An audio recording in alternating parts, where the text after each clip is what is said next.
Declutter and downsize your life. Stay tuned.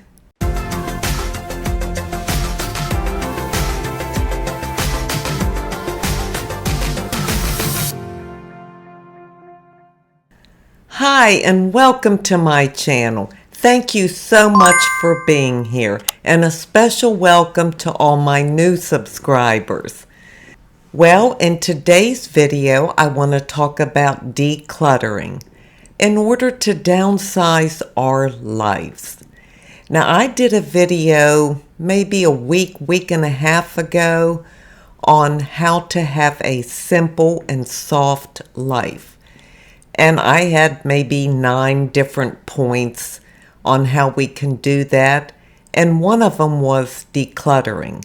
I didn't go into a lot of detail in that video, so I wanted to expand on it. Now, I want to thank all of you for your comments on that video, and I had several requests to do some videos on decluttering. I guess we're all looking to do the same thing, aren't we? So this may be in a series, like I'll talk about decluttering today, and I'm sure I'll talk about downsizing. I will actually show you what I have done in my own home, in my drawers and cabinets, in order to achieve those results and things like that. But I can't do it all in one video. So I'll spread them out over the next month or so. Some of you may not be to the point where you're ready to declutter and downsize your life. You may still have small children at home, college kids coming back and forth, things like that. And it's just kind of difficult to do when you have a whole family in your home and they all have their own stuff. But when you reach an age like I am, you get to the point where all that stuff just doesn't mean anything to you anymore.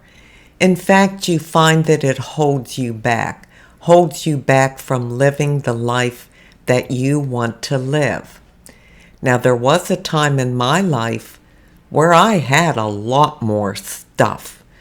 And I think when we're younger, we're in that accumulation mode where we're getting things to decorate our homes, and then we want to redecorate because our tastes have changed, things like that. And decluttering is the last thing on our mind. We're looking to get more stuff. But before we know it, over the years, over time, it can get really out of hand, and then it starts to control us and control our lives. Our minds aren't free to live life because they're also cluttered. We think stuff will make us happy, but in truth, it doesn't. It just brings on more confusion and stress in our lives. Our homes become storage units. I know we don't think about that when we're younger and raising our families and creating our homes and our households. But when the children leave and you reach a certain age, it really does make a difference. You want more space. You want to see more clean, crisp surfaces. And you only want to surround yourself with things that you truly love and hold special meaning to you. Now, it is difficult to get rid of things, especially things that hold sentimental value. I know I have had all the thoughts I'm getting ready to share with you. Well, I can't get rid of that. So-and-so gave it to me. Or, oh, I remember when we went here or went there and I got that, and it just is real special to me, even though it's tucked away in a closet and I haven't seen it or used it in many years. I have so many things that my children and grandchildren have given me and made for me over the years, special drawings that they did, and little odd and end trinkets that they picked up for me here and there, and I love each and every one of them. But when you have 3 children and 5 grandchildren, you certainly can't display everything, especially years worth of stuff. So you have to start making some decisions. And that's really what decluttering is all about, making decisions. That's what holds us back from even beginning the process, because we can't make a decision on what to get rid of and what not to get rid of. You know, we might need this someday, even though it's broke, or maybe it's not broke, but it was expensive. You don't use it at all. It's just buried in the garage somewhere, but you might need it one day. Well, one day may never come. So why live in chaos and confusion when you don't have to? A good thing to do with special mementos that are difficult to part with is to take pictures of them. You'll always have the memory. You can still look at it through your pictures. You can pass some of them down to your children if they want them. Most of the time, our kids don't want anything we have. We hang on to things thinking, oh, well, I'm going to pass this down to my son or my daughter. And they don't want it. They have their own stuff. They're not interested in what we have.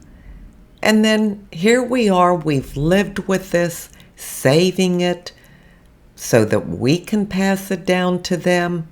They don't want it at all. How about that special china that you've had for years that you don't use, you don't eat off of it? Again, it's just sitting on a shelf or in a closet or in a box somewhere collecting dust. Well, if you're not using it, do you really think that 20 years from now, when it gets passed down to one of your children, they're going to use it? No, they're not. When we reach our senior years, we feel like the things that are valuable, at least valuable to us, that we need to keep in order to pass it down. It's not valuable to our kids. That held special meaning and value for us, but that doesn't mean it will for them. And the longer you hang on to all that clutter, all that stuff, if something happens to you, your kids are stuck coming in and going through all that stuff, cleaning it all out. That's a big job. I wouldn't want to put that on my kid. Less stuff means less stress, less anxiety, less worry. Less stuff equals more time to enjoy and have more experiences.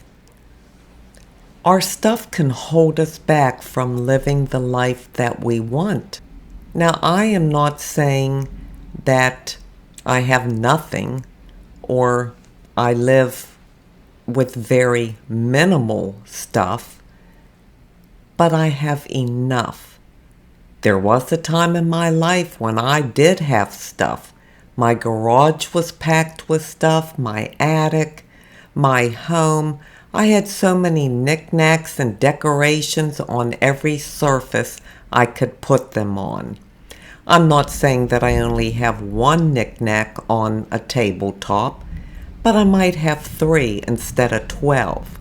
We can go through our homes and look at pictures, not pictures of our kids, but I mean just wall decoration pictures and other decorations that we really don't even like anymore.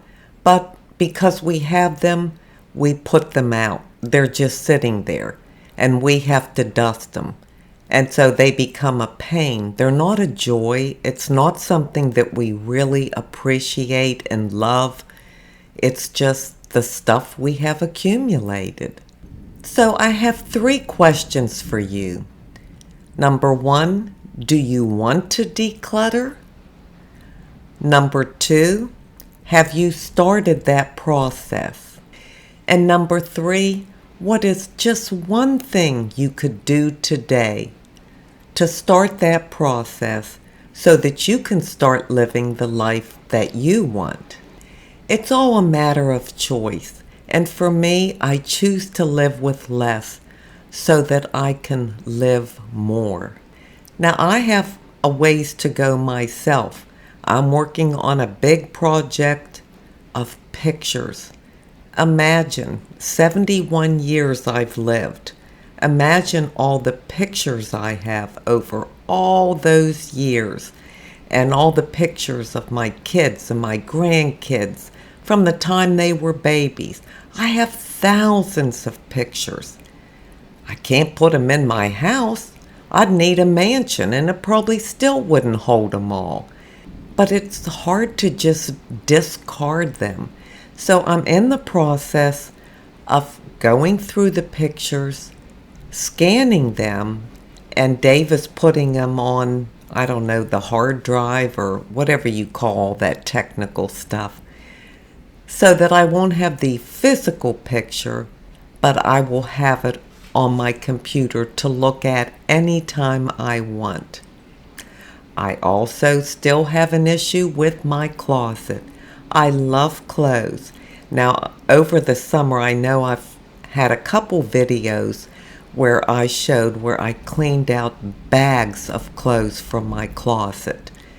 I've gotten rid of a lot, clothes that I have had for years and just hung on to, or clothes that no longer serve me, and I am replacing them with new clothes. So I'm still buying clothes, but I am cleaning out my closet. So in the next video, we'll talk about how to start that decluttering process. We'll break it down. It's going to be simple.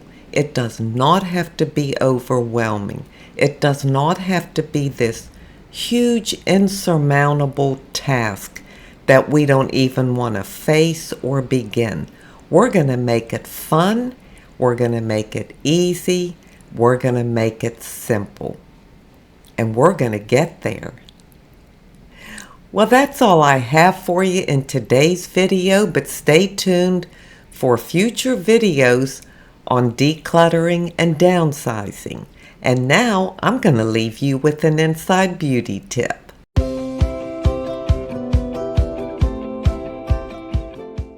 My inside beauty tip today comes from Ecclesiastes 3.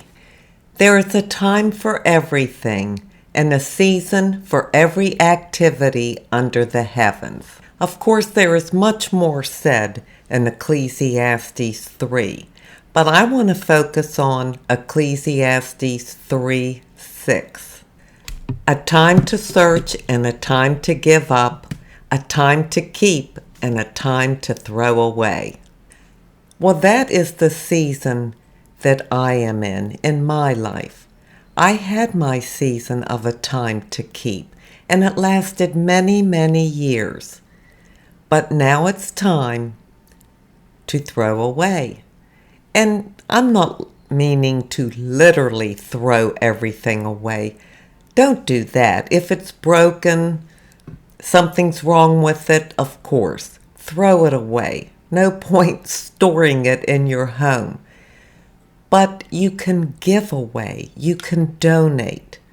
You know, by helping yourself, by decluttering and paring down and getting rid of all the stuff that you have accumulated over the years, you can do even better, and that is helping someone else. There are so many people out there in need. that would absolutely love your stuff. They would appreciate it. They need it if it's clothing to wear.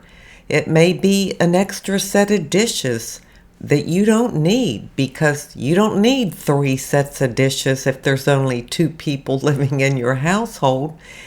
So it's a way to bless other people. Maybe that can be the incentive to help all of us to declutter and downsize our lives. I thank you so much for being here today. I truly do appreciate it. And until we meet again, this is the old girl signing out. See ya.